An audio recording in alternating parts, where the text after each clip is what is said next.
Okay, string numbers is the part where a lot of people can get confused. So just remember this.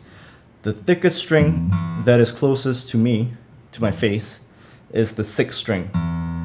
The thinnest string all the way below is the 1st string. So this is string 6, 5, 4, 3, 2, and 1. Now the strings have names as well. The thickest 6th string is the E string, so the low E string.